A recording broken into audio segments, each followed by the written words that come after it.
she took over the editing. She started making threats that she wouldn't promote the movie, that she wanted to be in control. Being under your shirt, you get all these, you have to be, and I don't know, we don't know the full facts there, but I know enough to say, hey, one doesn't equate. Marketing of the movie, that she would do nothing in terms of promotion unless she was the actual editor. No, she's the reporter. She's allowed to bring Blake's claims. I understand that. I just think if you're the reporter and you think someone has bogus... Blake Lively's name has long been associated with an almost flawless image. Known for her roles in films and TV shows, from Gossip Girl to the latest blockbuster hits, she has curated an image that radiates perfection. Yet, behind that glimmering public persona, an intense drama has been brewing, a drama that has shaken Hollywood to its very core.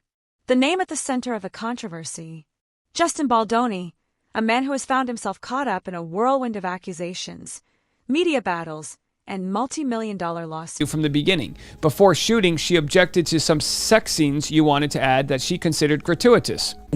She took over the editing. She started making threats that she wouldn't promote the movie. Throughout filming, you and Mr. Heath invaded Miss Lively's privacy by entering her makeup trailer uninvited. Creative issues. With the support of Sony, the film's distributor, she made her own cut of the movie, bringing in editors and a composer and adding... What started as a film project about to become the next big Hollywood hit spiraled into a mess of defamation claims, media manipulation, and legal battles. One that no one, not even those who are the stars of this saga, could have expected. This all began months ago when Baldoni, a rising star in Hollywood and the founder of Wayfarer Studios, found himself at the center of a federal defamation lawsuit. This lawsuit wasn't just a small legal hiccup. No, it was something much bigger. Baldoni wasn't just fighting a basic legal battle. He was fighting for his reputation, for his career, and for his place in Hollywood. The stakes were high. At the heart of the case, allegations of misconduct from his former co-star Blake Lively, which led to accusations about how he ran his production company, Wayfarer Studios, and the culture within it.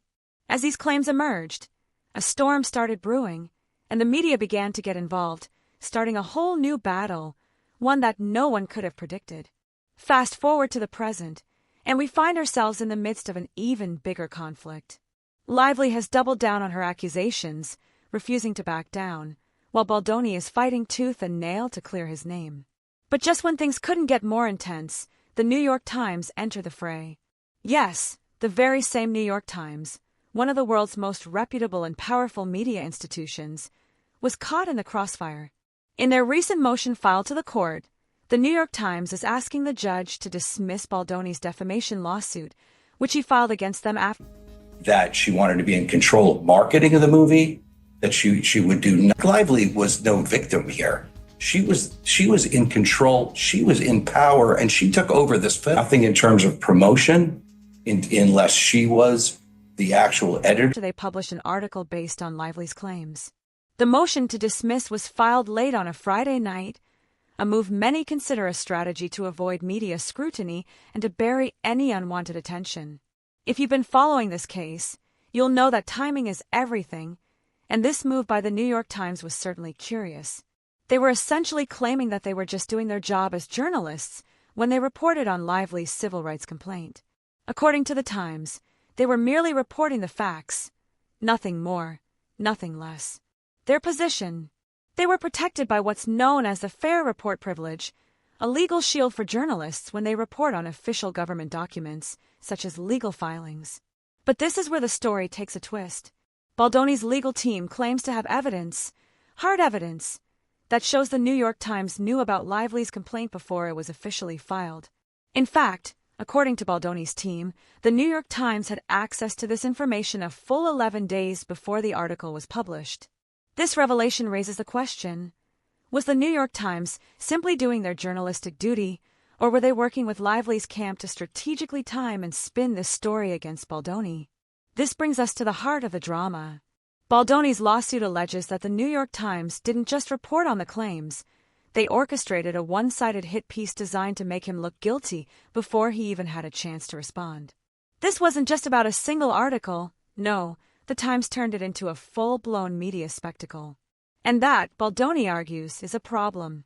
They didn't just report, they manipulated. They They published text messages and communications between Lively and her publicist, but Baldoni's legal team insists these messages were heavily edited to serve a narrative. And if you think that's the worst part, just wait. Imagine this. The New York Times published an article based on a story that had been carefully edited, filtered, and scrubbed of crucial context. Among the things omitted were emojis. Yes, emojis, used in text exchanges between Lively's team and PR experts. According to Baldoni's team, the omission by one of the was supposed to be most prestigious publications that's out there. Put some content. You're saying that was phony? This article seems phony. I'm sorry. Now positivity is a problem, Jeff. Text behind an email you're sending out accusing someone of a federal crime. Of these emojis turned seemingly innocent and lighthearted exchanges into something sinister. It's hard to believe, but the scandal only deepens as the truth begins to emerge. When you stop and think about it, the timing of the New York Times article becomes even more suspicious. They allegedly had access to Lively's legal complaint for days before the story broke, and yet they waited until the holiday season to alert Baldoni's team about the piece. Imagine receiving an email about an article that could ruin your career, an article that paints you as a villain, and you have less than 24 hours to respond. It's not just unfair, it's downright manipulative. As the clock ticked down to Christmas, Baldoni's team scrambled to find a response, but they had no time. The article hit, and with it, a barrage of damaging headlines. For Baldoni, this was more than just an article. It was an attack on his character, a smear that could potentially ruin his career. In a time when public perception is everything, the damage was done before he even had a chance to speak out. But Baldoni wasn't going to let the New York Times off the hook that easily.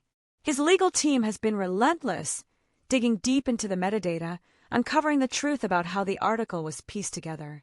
According to their findings, the New York Times had been working on the story since October, planning and strategizing how best to frame the narrative. They had time to perfect their narrative, but they didn't give Baldoni any time to respond. Yet, the story doesn't end there.